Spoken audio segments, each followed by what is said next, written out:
बच्चों, आज हम कक्षा 8वीं में तीसरी इकाई के माध्यम से हिंदी विषय को लेकर कुल 40 अंकों की प्रश्न पत्रिका उत्तरों समेत लिखने वाले हैं।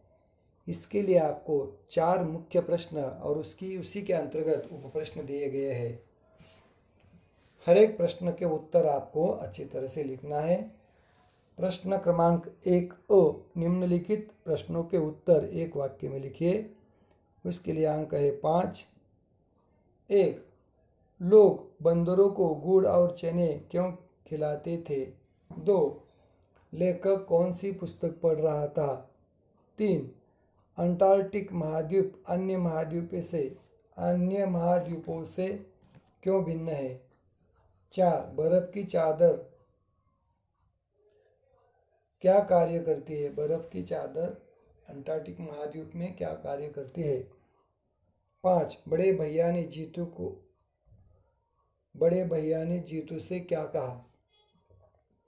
प्रश्न क्रमांक 1 निम्नलिखित प्रश्नों के उत्तर 3-4 वाक्यों में लिखिए।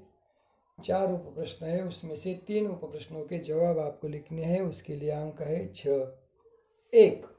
रथचक्र शब्द से लेखक का क्या तात्पर्य है? 2. बाबा तथा बड़े भैया ने फलों के जो वृक्ष लगाए थे उनका क्या हुआ? 3. अंटार्कटिक की सारी बर्फ पिघल जाने का क्या परिणाम होगा? 4. लेखक क्या देखकर स्तब्ध रह गया? वर्णन कीजिए।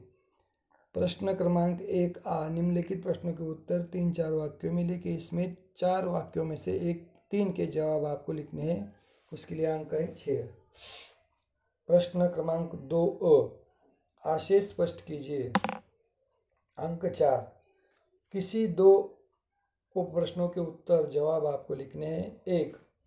प्यार में हार भी जीत है, जीत भी हार है। 2. आवागमन बढ़ने से अंटार्कटिक पर क्या दुष्प्रभाव पड़े हैं? 3. स्वातंत्र्य और पारतंत्र में यही तो अंतर है। तीनों में से 2 के आशय स्पष्ट आपको करने हैं। अंक उसके लिए 4। प्रश्न क्रमांक 2 वाक्य के प्रकार 3 होते हैं, जैसे सरल वाक्य, संयुक्त वाक्य, मिश्रित वाक्य। आपको इन तीनों वाक्य प्रकारों की व्याख्या डेफिनेशन लिखनी है और उसका एक एक उदाहरण देना है। जैसे सरल वाक्य, मैं पढ़ता हूँ। संयुक्त वाक्य, मैं पढ़कर आगे बढ़ रहा हूँ। 3. मिश्रित वाक्य, मैं पढ़ते पढ़ते आगे बढ़कर बड़ा होना चाहता हूँ। इस तरह से छोटे छोटे वाक्य आपको सरल वाक्य, संयुक्त वाक्य और मिश्रित वाक्य के माध्यम से लिखकर उसका एक एक उदाहरण देना है और उसकी व्याख्या आपको लिखनी है। उसके लिए अंक है 5। 3 निम्नलिखित वाक्यों में विराम चिन्ह लगाकर वाक्य फिर से लिखिए। उसके लिए अंक है 4।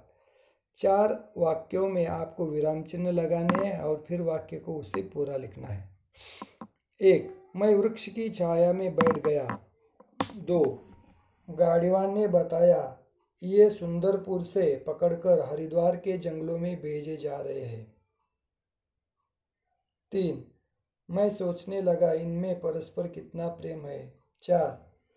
जंगल में बैठकर प्रकृति के साथ मिलकर बातें करना, हंसना, खेलना मेरे जीवन का एक खास शौक है। जंगल में बैठकर प्रकृति के साथ मिलकर बातें करना, हंसना, खेलना मेरे जीवन का एक खास शौक है। 4 अंकों के लिए 4 वाक्य लिखने हैं और उसमें विराम चिन्ह लगाना है और फिर वाक्यों को लिखना है। प्रश्न 3 वचन बदले। एक वचन, बहुवचन और विभक्ति सहित आपको बहुवचन में उसे परिवर्तित करना है। जैसे बस्ती, बस्तियां, बस्तियों से।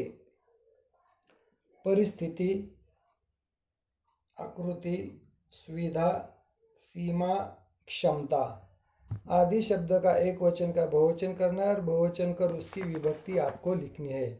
पन्ना पलटिए। प्रश्न 3E, प्रश्न क्रमांक 3E, विपरीतार्थक विलोमार्थी शब्द पाठ से चुनकर लिखिए। 1 सायास, 2 अस्पष्ट, 3 विषाद, 4 स्मृति, 5 विफल, 6 जीवन। विपरीतार्थक यानी विलोमार्थी शब्द आपको लिखने हैं। सायास, अस्पष्ट, विषाद, स्मृति, विफल और जीवन। उसके लिए अंक है 3। प्रश्न क्रमांक 4 पत्र लेखन कीजिए। उसके लिए अंक है 5। पत्र के 2 विषय दिए गए, उसमें से एक विषय पर आपको कम से कम 10 पंक्तियां निबंध लिखना है। 1 अपने छोटे भाई बहन की कोविड-19 जैसी बीमारी के बारे में जानकारी देने के लिए पत्र लिखिए। अपने बड़े भाई को कोविड-19 संसर्ग की जानकारी देने के लिए पत्र लिखिए। 2 अपने बड़े भाई बहन को उसे खेल रत्न पुरस्कार मिला है, उसका अभिनंदन करने के लिए पत्र लिखिए।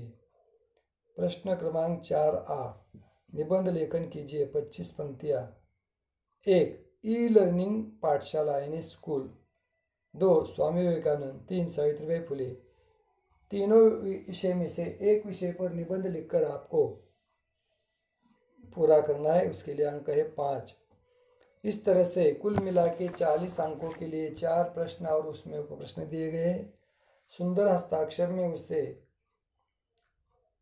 30 सितंबर 2020 को 1:30 बजे लिखने के लिए शुरुआत करनी है और 3 बजे तक ये लिखकर पूरा करवा के मुझे व्हाट्सएप के जरिए ग्रुप पे सेंड करना है।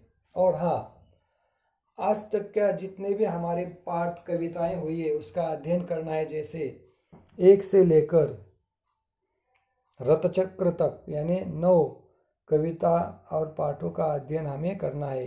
इसके लिए MOI के लिए, उसके लिए आपका वर्कबुक कंप्लीट करना है। हिंदी विषय का नोटबुक सुंदर हस्ताक्षर में लिखकर कंप्लीट करनी है। और हाँ, तीसरी बात, पहली इकाई, दूसरी इकाई और तीसरी इकाई, तीनों इकाइयों को उत्तरों समेत लिखकर मुझे आपके नोटबुक में वो दिखना चाहिए। और हाँ, MOI यानी मिड ऑफ ईयर के एग्ज़ाम हमारी 10 अक्टूबर के आगे कभी भी हो सकती है। उसके लिए आपके पास वर्कबुक हिंदी की, नोटबुक प्रश्नोत्तरों समेत लिखकर पूरी की हुई है और साथ में पहली, दूसरी और तीसरी इकाई के प्रश्नोत्तर लिखकर मुझे चेक करने के लिए 10 अक्टूबर के पहले एक दिन जब मैं आपको बुलाऊंगा उस दिन लेकर आना है और उसका मूल्यांकन करवा के लेकर जाना है। यहाँ पर रुकते हैं हम। धन्यवाद।